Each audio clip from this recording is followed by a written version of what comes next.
Señor, ahora nos toca escuchar su palabra. Ahora quiero que usted prepare su corazón. Los caballeros de la iglesia local, por nada del mundo salgan para afuera. Dejan los frijoles ahí por un lado. Amén.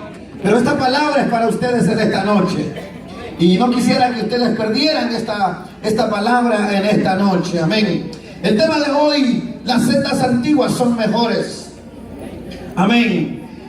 Pero quiero introducirme en dos cosas. Quiero hablar de la condición del pueblo de Dios y al mismo tiempo quiero hablar un poco de lo que es el llamado de Jeremías. Amén. Como profeta a Israel, a Judá, y como profeta a las naciones.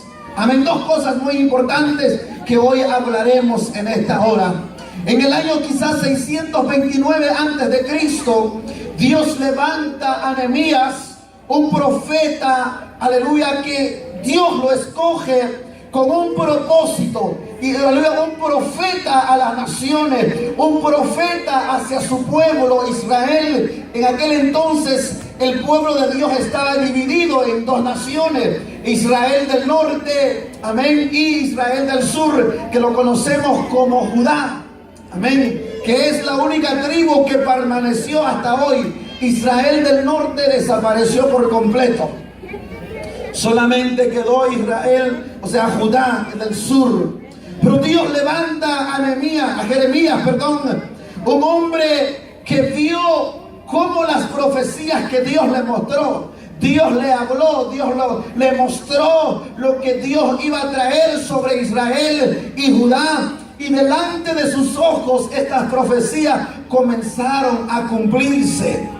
Comenzaron, aleluya, Dios a obrar, Dios a traer el juicio sobre su pueblo. Amén. Pero algunas de las profecías de Jeremías están por cumplirse todavía. Todavía no se han cumplido el juicio de las naciones. Oh, aleluya, pero hoy vamos a hablar del pueblo de Dios. Hoy en día dos cosas le dije. Vamos a hablar de la condición del pueblo en el tiempo de Jeremías, pero también al mismo tiempo veremos cómo Dios hoy en día está buscando a hombres y mujeres, jóvenes y niños, para que proclamen, para que hablen, para que testifiquen, para que anuncien las cosas que han de venir sobre esta tierra. La iglesia es profética porque, aleluya, habla la palabra de Dios. Cada persona que se para aquí en este púlpito es un profeta. La iglesia es profeta. La iglesia cumple su trabajo como profeta para predicar, para enseñar, amén, las palabras del Señor. Hoy en día, amado hermano, Dios necesita ver una iglesia. ¿Saben que Jeremías derramó, se le conoce como el profeta llorón? Pero Jeremías no era el profeta que lloraba porque estaba pasando momentos difíciles.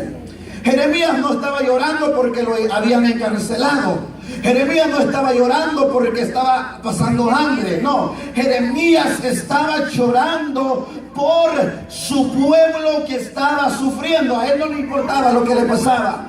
Él estaba llorando por su pueblo porque, a pesar de que él una y otra vez les habló del mensaje de arrepentimiento, ellos dijeron: no queremos oír. Necesitamos hoy una iglesia.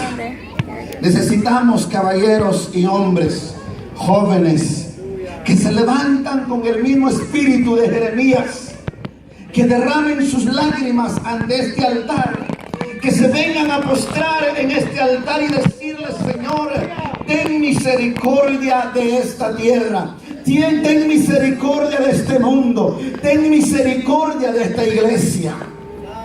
Ahora, entramos en el mensaje. Veamos la condición del pueblo de Israel, la generación de Jeremías.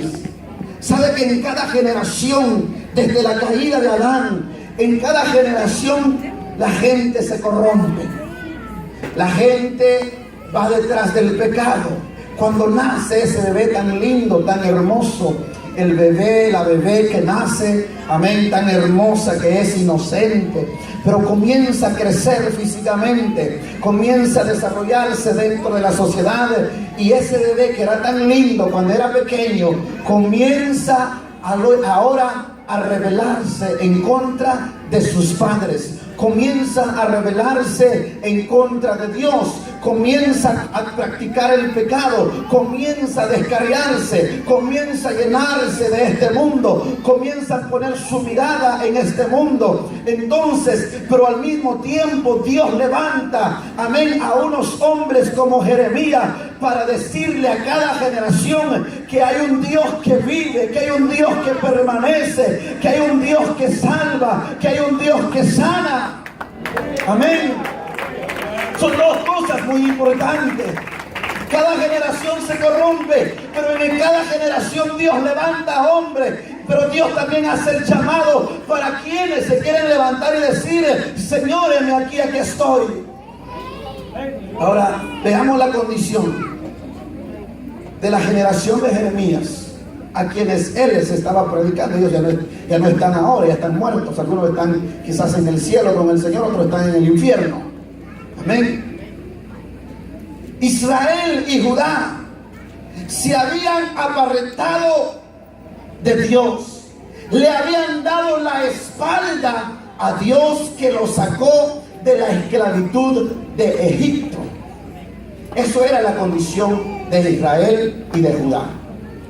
En el capítulo 2 de Jeremías, si usted lo lee hasta el versículo 6 del capítulo 1 del llamamiento de Jeremías hasta el capítulo 6, Dios, 6 capítulos, quizás fue un proceso desde el capítulo 1 hasta el capítulo 6, posiblemente un proceso de 15 años que Dios comenzó a tratar con Israel, comenzó a tratar con Judá. Dice la palabra del Señor en el capítulo, aleluya, 2. Dios levanta, aleluya, a Jeremías y dice: vino palabra de Jehová diciendo: anda y clama a los oídos de Jerusalén diciendo: así dice Jehová, me he acordado de ti. Ahora, Dios levanta a Jeremías y le habla a Israel. La primera cosa que Dios hace recordar de la historia de su pueblo dice: me he acordado de ti, de la fidelidad de tu juventud, del amor de tu desposorio, cuando andabas en pos de mí en el desierto, en tierra no sembrada. Dios, cuando le habla al pueblo de Israel, 15 años trató Dios con Israel, 10 o 15 años. Dios trató de decirle al pueblo de Israel que regresara a él, y le dice al pueblo de Israel: yo me he acordado de ti, me acuerdo cuando te saqué de Egipto, me acuerdo cuando te conduje por el desierto, me acuerdo cuando abrí delante de ti el mar rojo, me acuerdo cuando hice sacar agua de la peña, me acuerdo cuando convertí un lago entero en aguas dulces. Me acuerdo cuando querías carne, hice que el viento trajera aves del mar y las trajera dentro de tu campamento, y comenzaste a comer carne. Me acuerdo. Dios se acuerda de la juventud y le dice: me he acordado de ti. Pero algo que me llama la palabra dice: de tu fidelidad, de tu juventud. En algún tiempo de su vida, el pueblo de Israel fue fiel a Dios. En algún periodo de su vida, Israel fue santo delante de la presencia del Señor. En algún tiempo, dice la palabra, del amor de tu desposorio. En algún tiempo Israel estaba enamorado de Jesús, de su Dios que lo sacó de Egipto. En un tiempo Israel era santo delante de la presencia de Dios. Y Dios le dice a Israel: yo me acuerdo de ti. Me acordaba de tu juventud cuando eras joven. Estabas en Egipto, estabas desnuda, eres pobre en Egipto, estabas esclavizada, pero de ahí yo te saqué, te conduje por el desierto y demostré mi mano poderosa delante de ti, y en un momento tú me amaste, en algún momento tú te entregaste todo a mí. ¿Saben que al principio de la historia de Israel, el pueblo de Dios confiaba plenamente en Dios? Tenía una devoción profunda en su Señor. ¿Sabe que era tan íntima, era tan grande esta relación, que a Israel se le conoció como la esposa de Dios? La esposa de Jehová. Amén. Pero ahora Israel le había dado la espalda al Señor. Pero ahora Israel se había vuelto atrás. Pero Dios le hace recordar y le dice: Israel, yo me acordaba de tu amor cuando te saqué de Egipto. Algunos ejemplos del amor de Israel. Amén. Encontramos en Éxodo capítulo 19, versículo 8. Éxodo 24, 3. Israel amaba a Dios. Israel se había entregado completamente al Señor. Israel se había enamorado completamente de Dios. En Éxodo 35, Israel hicieron promesas diciendo: haremos todo lo que Jehová ha dicho. Cuando Dios les hablaba a través de su siervo Moisés y les entregaba sus mandamientos, ellos le decían a Moisés: Moisés, nosotros haremos todo lo que Jehová ha mandado, o lo que Dios nos manda hacer. Nosotros obedeceremos a Dios. Tenía amor, era amorosa, era obediente, y es más, dice, era un pueblo abundante para la obra de Dios. Daban más de lo que se pedía. En una ocasión, cuando Dios mandó que se edificara el tabernáculo en el desierto, Moisés y los ancianos convocaron y dijeron: Dios nos habló para levantar el tabernáculo. Traigan dinero, cobre, oro, plata. Traigan todo lo que tienen ahí, los utensilios, para construir el tabernáculo en el desierto. Y dice la Biblia que Israel se despojó de todo lo que tenía y lo trajo, aleluya, delante de Moisés, delante de los sacerdotes, para construir el tabernáculo. Era tan dadivosa que cuando llegó el momento que dijeron los que estaban encargados de la obra: ya no traigan más, el pueblo trae mucho más de lo que se pidió. Moisés tuvo que pararse delante de ellos y les dice: ya no traigan más, ya es suficiente. Ya va a sobrar para construir, aleluya, para construir el tabernáculo. Eso era el amor de Israel hacia su Dios. Lo amaba. Reconocieron que Jehová era el Dios que los sacó de Egipto. Reconocieron que era el Dios que, amén, que abrió el mar rojo delante de su presencia. Eso era Israel en su juventud. Pero ahora, en el capítulo 2, vaya conmigo, y en Jeremías, hay un pero en la vida de Israel. Y el versículo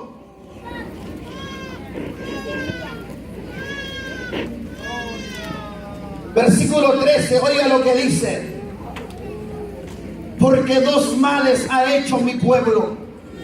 Me dejaron a mí fuente de agua viva, y cavaron para sí cisternas rotas que no retienen agua.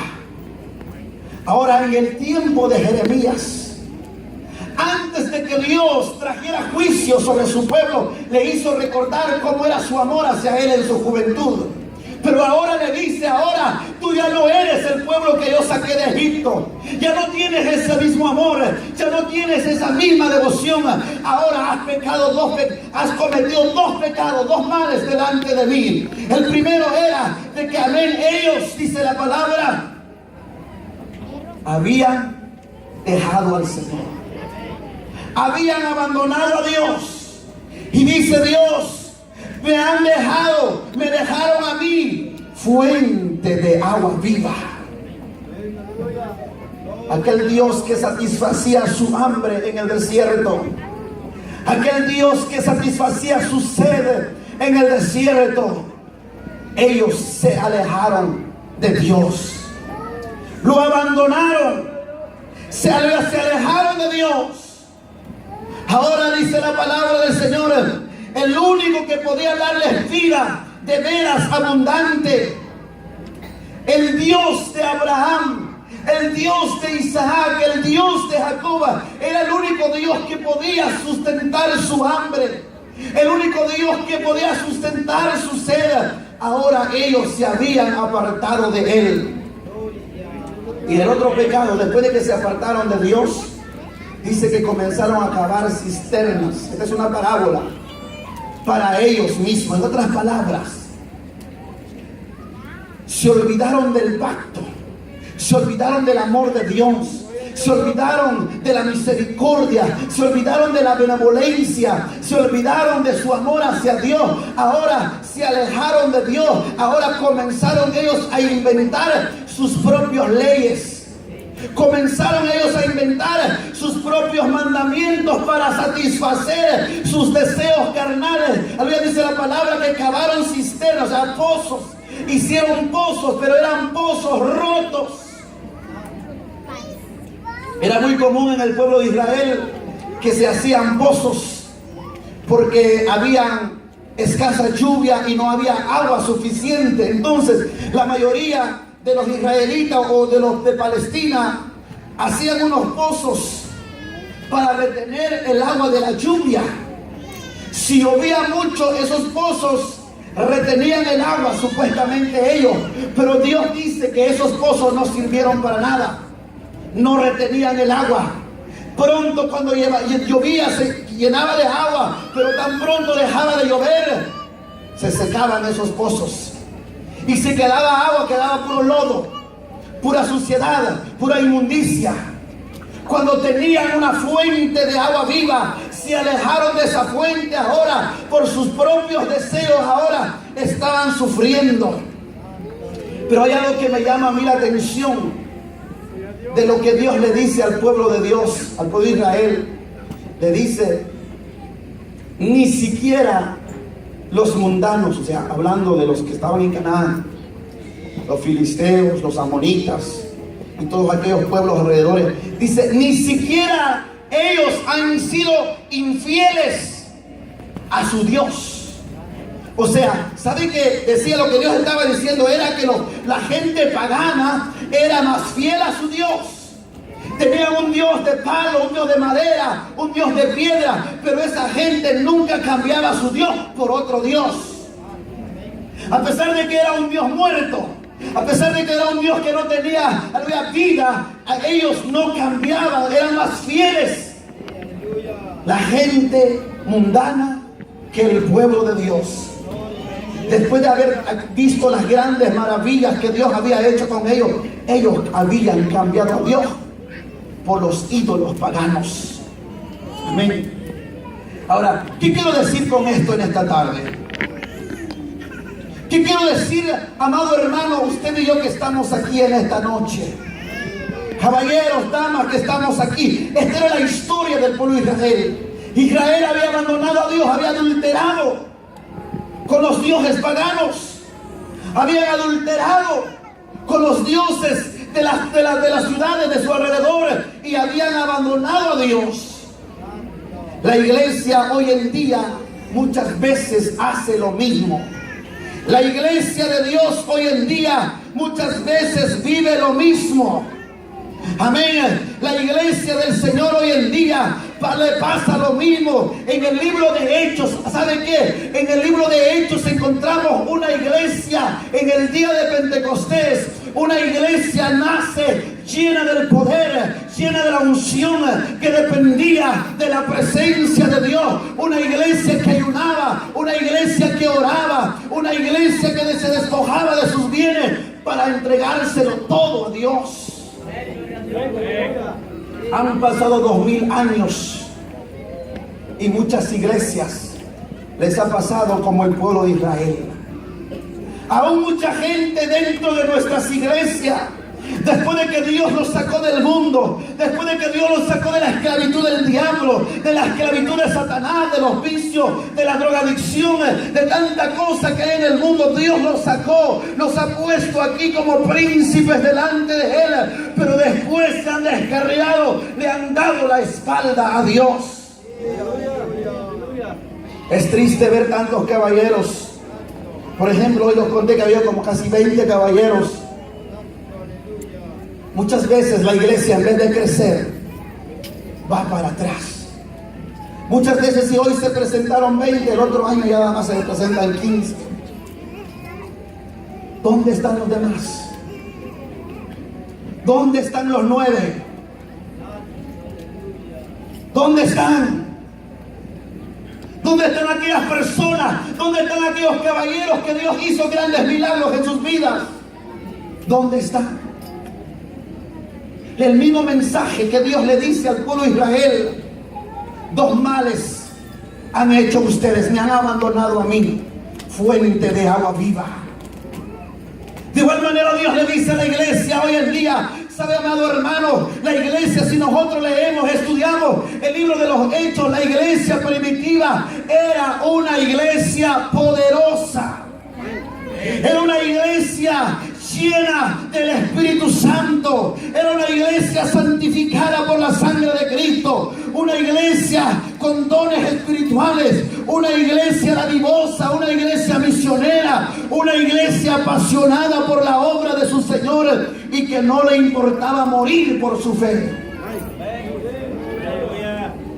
Hoy en día se ha apagado esa pasión dentro de nuestras iglesias. No hay hombres que se levantan hoy en día. Aleluya, no hay hombres y caballeros que se levantan hoy en día para decirle al mundo. Por eso Dios llama, aleluya, Dios levanta a Jeremías y le dice: ponte de pie delante de mi pueblo, párate delante de ellos, porque dice la Biblia, dice: paraos en los caminos. Israel se había apartado del camino del Señor. Israel se había apartado del amor de Dios. Cada uno seguía su propio camino. Cada uno hacía lo que bien le parecía. Otros iban para el sur, otros iban para el norte, otros iban para el oeste, para el occidente, y cada quien iba por donde se le daba su gana. Ya no habían reglas en sus vidas, ya no había mandamientos en sus corazones. Se habían olvidado de las palabras de Dios.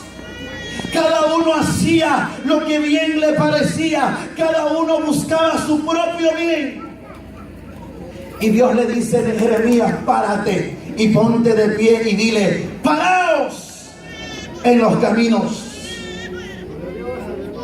¿Qué significa la palabra parar? Detente. Cuando usted va manejando, conduciendo en la carretera, amén, y de repente usted ve un sign que dice stop. En Guatemala me imagino que dice alto. ¿Qué significa eso? Cuando usted va y de repente usted ve ese sign ahí dice stop, usted frena. Las reglas de la licencia, que cuando usted llega en el stop sign, usted se detiene por completo, detiene el carro completo y mira primero a la derecha y mira a la izquierda. Si no viene vehículo, y luego continúa su camino. ¿Por qué el policía muchas veces detiene a las personas cuando hacen un medio stop? Porque la persona que hace un medio stop está arriesgando su propia vida para morir. Porque hay vehículos que vienen del otro lado, que quizás vienen borrachos, vienen pensando en otras cosas y no hacen stop. ¿Cuántos de los que estamos aquí hemos pasado un alto? Muchos, por estar distraídos. Imagínense. Y si la otra persona viene distraída, los dos chocan y algunos se mueren o los dos se mueren. Amén. Y Dios le dice: detente, detente que vas a morir. Dios le dice a Israel, a Judá, ¿sabe qué dice la palabra? Primero Dios le llama la atención a Israel y le dice: Israel, vuélvate a mí. Israel no quiso. Israel no quiso regresar a Dios. Dios comenzó a disciplinar, a castigar a Israel, y Judá todavía no le tocaba. Judá todavía estaba observando. Y dice la palabra del Señor que Judá, en lugar de mirar lo que Israel estaba pasando, porque ellos sabían que Israel había sido cautivada, había sido destruida, porque se apartaron de Dios. Eso habría causado en ellos arrepentimiento, temor de Dios. Amén. ¿Cuántas veces usted ve las personas, que a veces hay personas dentro de la iglesia que llegan a luchas y pruebas, se descarrían de Dios, pero usted ve que de repente les va peor en el mundo? Pasan cosas difíciles. Entonces, eso debiera de servir para como un, aleluya, como un semáforo intermitente para nosotros, y decirle: cuidado, si tú te comportas como Él, te va a ir igual como Él. Si tú haces lo que Él hizo, te va a pasar lo mismo, lo que a Él le pasó. A Israel del norte había sido destruida. Pero dice la palabra, Judá, su hermana, lejos de mirar la desgracia de su hermana, que fue destruida por su desobediencia, eso hubiese sido para ella un arrepentimiento. No, de lo contrario, Judá dijo: no, aleluya, Dios no hará nada conmigo, Dios no podrá castigarme, Dios no podrá, aleluya, castigarme por mi pecado. Dios le dice a Judá: el castigo será doble para ti. Amén. Hoy en día usted se ha dado cuenta cuántas personas que se han descarriado de Dios les ha ido mal. ¿Cuántas personas han estado conmigo en el ministerio de alabanza y se han apartado de Dios? Les ha ido mal. ¿Cuántas personas han estado dentro de la iglesia y se han apartado de Dios? Les ha ido mal. Dice la palabra de Dios: porque la paga del pecado es muerte. La ganancia del pecado es muerte, mas la dádiva de Dios, el regalo de Dios, es vida eterna, es bendición. Dejaron a Dios por los ídolos que les seguían. Ahora, la iglesia de Jesucristo, amado hermano, tenemos que ponernos de pie, detenernos en nuestro caminar con el Señor. Caballeros, pastores, necesitamos detenernos y pensar: ¿verdaderamente estamos en el camino correcto? ¿Estamos por la senda antigua o hemos nosotros inventado nuestro propio camino? ¿O hemos inventado nuestra propia, aleluya, sendas? Necesitamos detenernos, y el Señor nos dice en esta tarde: detente, examina tu camino, examina tu vida, examina cómo estás delante de mí. Vives en santidad, vives en amor, vives en fidelidad. ¿Cómo estás delante de mí? Caballero, ¿cómo estás delante del Señor en esta hora? ¿Por qué nuestra iglesia no crece? ¿Por qué tú no creces espiritualmente? ¿Por qué tú no creces en tu relación con Dios? ¿Por qué? Pasa un año, eres el mismo. No hay un crecimiento en tu vida. Hace 15 años, amén, que aceptaste a Cristo y sigues en la misma área. Sigues en el mismo nivel de tu espiritualidad con Dios. ¿Cómo está? Detente ahora y comienza a pensar cómo está tu relación con Dios. Lo peor de todo es que así como el pueblo de Israel y nosotros como pastores nos damos cuenta de que cuando la gente acepta a Cristo por primera vez, la gente da todo. Amén. Cuando una persona es un testigo como pastor, ahí en nuestra iglesia hay unos hermanos que han aceptado a Cristo hace como 2 años, que aceptaron al Señor, y esta gente se entregó con todo. Después de unos meses que se congregaron en la iglesia, se me acerca el hermano y el hermano pastor, y aleluya, yo acepté a Cristo apenas, pero yo no sé cómo han sido los gastos de la iglesia durante el tiempo que yo no era evangélico. Aquí traigo una ofrenda para bendecir la iglesia. Estoy agradecido con Dios porque Dios ha cambiado mi familia. La hermana dice, pastores, estoy agradecida con Dios porque Dios cambió mi esposo, cambió mi familia. Y la gente se entrega con todo. Y una de las cosas que yo les dije, amados hermanos, nunca olviden de este amor que ustedes tienen ahora. En el libro de Apocalipsis encontramos una iglesia que Dios le dice, arrepiéntate y haz las primeras cosas que hacía, vuélvate a tu primer amor. Cuando la gente acepta a Cristo, se entrega todo, es agradecida, no llega tarde en los cultos, es puntual, cumple su ministerio, cumple sus privilegios, pero se hace viejo en el evangelio, se hace haragán. ¿Cuántos caballeros y haraganes hay hoy en día dentro de la iglesia? Porque ya trabajaron un año, ya pensaron que ya se ganaron la corona. Es que ya nosotros ya hicimos esto y hasta aquí llegó. No. Muchas veces cantamos el cántico que dice, he peleado la batalla, he ganado la carrera. Pero Pablo lo dijo cuando ya él miraba la guillotina ahí preparada para cortarle la cabeza.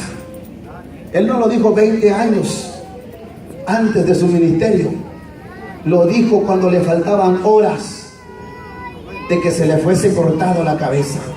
Claro, todos los días ganamos batalla, ganamos guerra. El enemigo se levanta. Bueno, es bueno cantarle ese canto. Amén.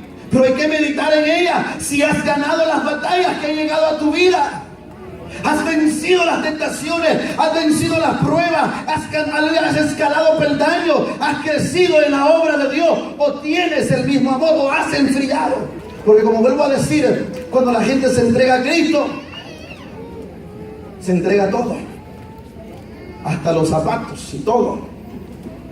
Entregan al Señor, pero pasan 2 años, se enfrían, se olvidan de Dios, se olvidan de dónde Dios los sacó. Y por eso es que usted ve muchos caballeros dentro de la iglesia que no quieren hacer nada para Dios. Amén. Hay muchos que están diciendo, estamos aquí en Estados Unidos, ya pronto vamos a regresar para Guatemala. Ya pronto nos vamos, dicen ellos, pero se van acostumbrando aquí. Y pasan 15 años y dicen lo mismo, ya nos vamos.